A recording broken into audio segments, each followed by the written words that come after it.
ایسی اوصاف پیدا کرتی ہے جس سے ہمارے اندر اپنے بھائیوں کے لیے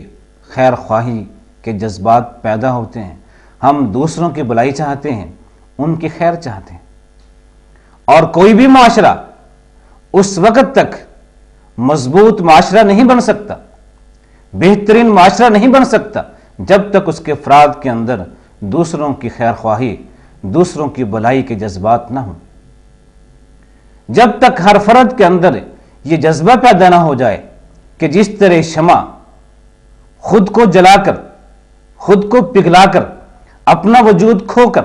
تاریکی کو دور کرتی ہے، اسی طرح ہر فرد اگر اپنے اندر یہ جذبات پیدا کر لے کہ میں نے دوسروں کے سکون کے لیے، دوسروں کی راحت کے لیے اپنے آرام کو قربان کرنا ہے، اپنی ہر چیز قربان کر دینی ہے دوسروں کی راحت کے لیے، دوسروں کے آرام کے لیے، تو یقیناً ایسے افراد پر مشتمل معاشرہ حسین ترین معاشرہ ہوگا. جس طرح ایک ماں اپنے آپ کو مشقت میں ڈال کے، مصیبت میں ڈال کے، اپنی جان پہ کھیل کر اور پھر اپنی تمام راحتیں قربان کر کے اپنے بچے کو پالتی ہے، اسے جوان کرتی ہے،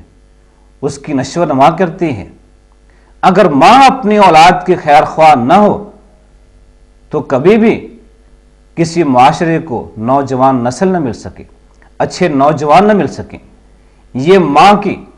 اثار ہے، ماں کی قربانی ہے اور ماں کی خیر خواہی ہے اولاد کے لیے، جس کے لیے یہ سب کچھ کرتی ہے. ایک بوڑھا مالی جو جانتا ہے کہ میری زندگی کے آخری ایام ہیں، لیکن پھر بھی وہ پودے لگاتا ہے، درخت لگاتا ہے، جانتا ہے کہ اس درخت کا پھل شاید مجھے نصیب نہ ہو،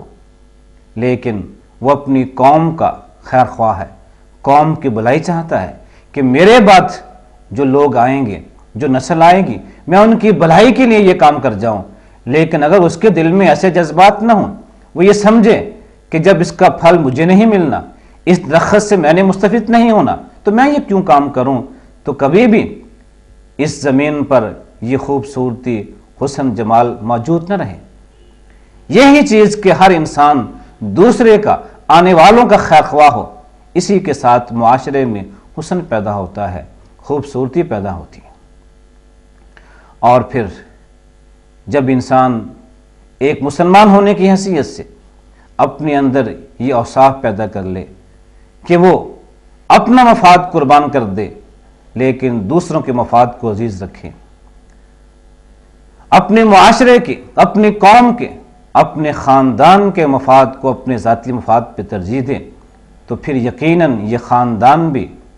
یہ معاشرہ بھی، یہ قوم بھی بہترین بن جائے گی. جس طرح کہ جب ایک خاندان میں، ایک قوم میں، کسی کمپنی میں، کسی ادارے میں اگر ایک فرد بھی برا ہوگا تو پھر وہ ایک فرد جو برا ہے، خیر خواہ نہیں ہے،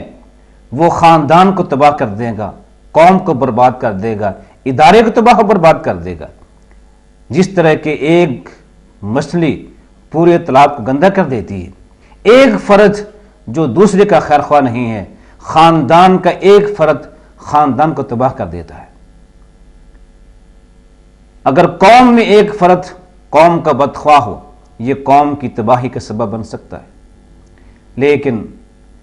جب سبھی لوگ خاندان کے، قوم کے ایک دوسرے کے خیر خواہ ہوں تو پھر ایسے معاشرے میں، ایسے خاندان میں برکات بھی آتی ہیں، خوبصورتی بھی آتی ہے، حسن و جمال بھی پیدا ہوتا ہے. اور جب ہر فرد دوسرے کا بدخواہ ہو تو پھر معاشرے میں، قوم میں اور خاندان میں نہ برکتیں آتی ہیں، نہ خوبصورتی آتی